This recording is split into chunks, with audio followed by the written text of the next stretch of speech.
ओम नमः शिवाय। Marriage line या अफेक्शन लाइन ये एक बड़ी इंपॉर्टेंट लाइन है और हम में से लगभग आमतौर पे सभी के दिमाग में आता है कि जी मुझे लाइफ में अफेक्शन कैसा मिलेगा, मेरी शादी होगी या नहीं होगी, होगी तो ठीक चलेगी कि नहीं चलेगी, कुछ प्रॉब्लम तो नहीं आएंगी। तो ये मैरिज लाइन को देख के हम बता सकते हैं। अच्छा, ऐसा नहीं है कि जिनकी शादी नहीं हुई है उनके हाथ में मैरिज लाइन ही नहीं होगी, मैरिज लाइन होती है, लेकिन उस पर कुछ ना कुछ ब्रेक्स होती हैं या और मैं भी आपको साइंस बताऊंगी कि ऐसे क्या साइंस होते हैं जिनसे ये लगता है कि उनकी शादी नहीं होगी।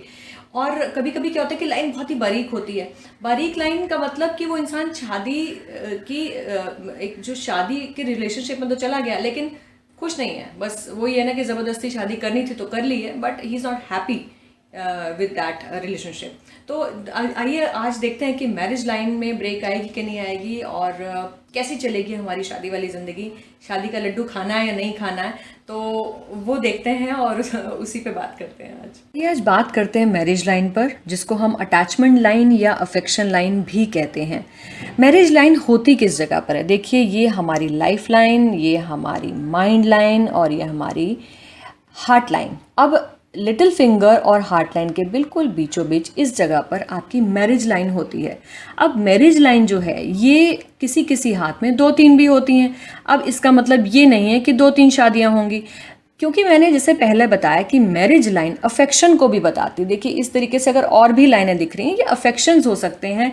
कभी कभी ज़िंदगी में कुछ ऐसे लोग आते हैं जो आपको इन्फ्लुएंस करते हैं, जिनको आप अपना आदर्श मानते हैं या आपकी उनसे अटैचमेंट्स हो जाती हैं। ज़रूरी नहीं है कि उन लोगों को भी आपसे उतनी ही अटैचमेंट हो, तो उन लोगों के हाथ में लाइनें नज़र नहीं आएंगी, लेकिन आपके हाथ में लाइन नज़र आएंगी क्योंकि आप उनसे प्रभावित हुए, आप उनसे अटैच्ड हुए, आप उनसे किसी न किसी तरीके से इमोशनली जुड़े। तो 2-3 लाइनें अफेयर्स को ही दिखाएं, ये ऐसा कहना ज़रूरी नहीं है। अच्छा, अच्छी मैरिज लाइन कौन सी होती है? सबसे इंपॉर्टेंट सवाल। अच्छी मैरिज लाइन ये है जो जिसमें कोई क्रॉस ना हो, जिसमें कोई बार ना हो, जिसमें कोई चेन ना बन रही हो, जिसमें किसी भी तरीके की डिस्टर्बेंस नज़र ना आ रही हो, जो लंबी हो और साफ सुथरी हो। अब बात करते हैं सेपरेशन या डिवोर्स की लाइन कैसे देखें। कभी कभी ये मैरिज लाइन सीधी ना जा कर के इस तरीके से स्लोप में चली जाती है, नीचे को डाउनवर्ड चली जाती है। ये बताती है सेपरेशन को, डिवोर्स को, अलग आपस में अलग होने को। इमोशनल सेपरेशन भी हो सकता है ये।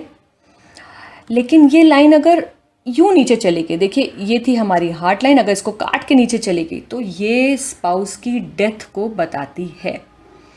एक और तरह की मैरिज लाइन पे बात करते हैं जो सेपरेशन को बताती है। कभी कभी ये लाइन इस तरीके से 2 हिस्सों में बट गई, यानी अलग अलग साथ चलते चलते 2 हिस्सों में। ये बताती है कि एक ही घर के नीचे रहते रहते इमोशनली डिटैच हो जाना। हस्बैंड वाइफ कहने को एक ही घर के नीचे रहते हैं, लेकिन दोनों अलग अलग सोच में बिलीव करते हैं, अलग अलग सोचते हैं, और एक तरह से मैं इसी सेपरेशन का ही नाम दूंगी। अच्छा, एक और तरह की लाइन होती है ओवरलैपिंग, इस तरीके की। अब ये क्या है? ये रीयूनियन है। कभी कभी स्पाउस की ट्रांसफ़र हो गई या किसी रीज़न से उन्हें दूर जाना पड़ गया, तो कुछ सालों के लिए सेपरेशन हो गया और वो दोबारा मिल गए।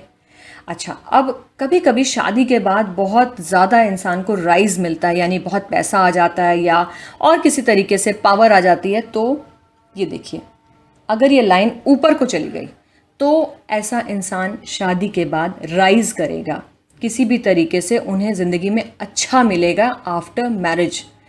अच्छा, अब बात करते हैं उन लोगों की जिनकी मैरिज नहीं हो पाती। ये कैसे देखें कि शादी नहीं हो पाएगी?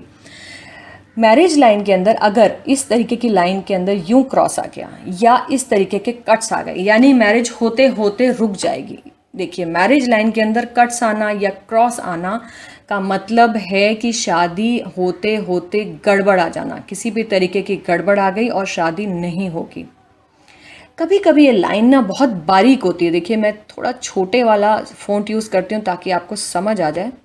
ये लाइन बहुत बारीक सी है। आई डोंट नो आपको नज़र आ रही है कि मैं डार्क कलर यूज़ करती हूँ। ये देखिए, ये लाइन बहुत ही बारीक सी है। बारीक लाइन का क्या मतलब है, यानी कि शादी नहीं होगी? नहीं, शादी ज़रूर होगी, लेकिन वो इंसान शादी के बंधन में बंधने के बाद भी खुश नहीं होगा उस शादी से। बस उस रिलेशनशिप में आ गए लेकिन हैप्पीनेस नहीं होगी। अच्छा, एक जो बहुत ही ध्यान देने लायक बात है वो मैं आपको बताना चाहूँगी। मैं ज़रा फ़ॉन्ट बड़ा कर दूँ। कभी कभी क्या होता है कि आप किसी का देखना चाहते हैं कि जी शादी इनसे करें या ना करें, तो ये इंसान ट्रस्टवर्दी होगा या नहीं होगा। तो आप देखिए, ये जो लाइन है इसमें अगर आगे इस तरीके से बहुत सारी, मैं दोबारा बना के दिखाती हूँ, इस तरीके से बहुत सारी, लास्ट में इस तरह से बहुत सारी लाइनें अगर नज़र आ रही हैं अलग अलग डायरेक्शंस में जाती हुई, ऐसे इंसान के मल्टीपल रिलेशनशिप्स होते हैं आफ्टर मैरिज। अनैतिक संबंध जिसको बोलते हैं वो हो सकते हैं। तो आप थोड़ा सा इस चीज़ में ध्यान दें अगर ऐसे इंसान के साथ आप रिश्ता जोड़ रहे हैं तो ये थी शादी के ऊपर बात। आप अपने कमेंट ज़रूर करिएगा कमेंट्स बॉक्स के अंदर और मुझे बताइएगा कि आपको वीडियो कैसा लगा। और अगर अच्छा लगता है तो आप ज़रूर सब्सक्राइब करें ताकि आगे के सब वीडियो की जानकारी आपको मिलती रहे। ओम नमः शिवाय।